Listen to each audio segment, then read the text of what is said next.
L'homme ne vivra pas de pain seulement, mais de toute parole qui sort de la bouche de Dieu. Voici votre moment de méditation quotidienne.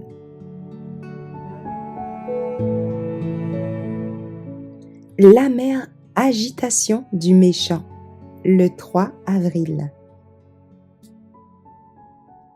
Mais les méchants sont comme la mer agitée. Il n'y a point de paix pour les méchants, dit mon Dieu. Ésaïe 57, versets 20 et 21. Le péché a détruit notre paix. Aucun repos tant que notre moi n'a pas fait sa soumission. Aucun pouvoir humain ne peut contenir les fortes passions du cœur. En ceci, nous sommes aussi impuissants que les disciples au milieu de la mer en furie.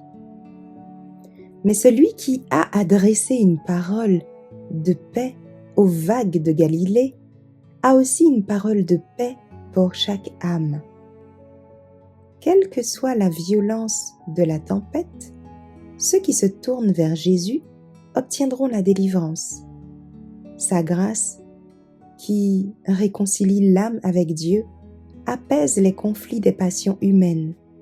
Le cœur trouve son repos dans son amour.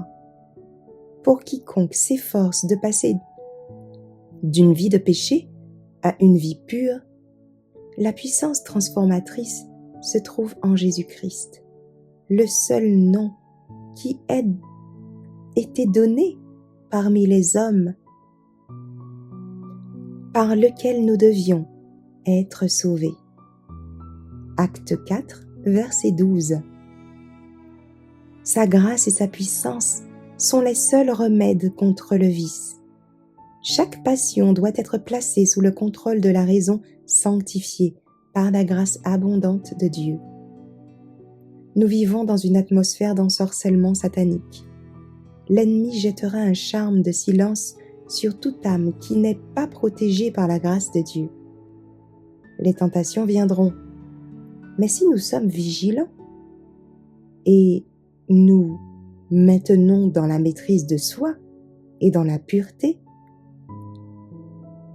les esprits séducteurs n'auront pas de prise sur nous.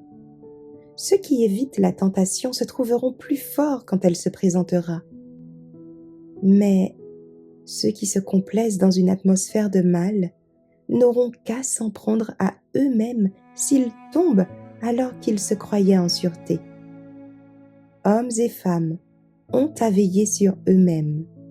Ils doivent constamment se tenir sur leur garde en faisant attention à ce que leur conduite ne donne pas prise à la calomnie. Celui qui se déclare chrétien doit rechercher la pureté en pensée, en parole et en acte. Son influence sur son entourage doit être ennoblissante. Sa vie reflétera la lumière du soleil de justice. Une vigilance de chaque instant est le prix de notre sécurité.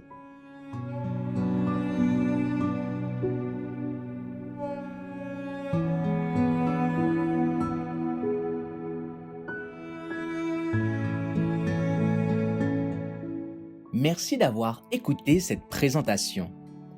Assurez-vous de nous rejoindre demain pour votre moment de méditation quotidienne avec lereste.org.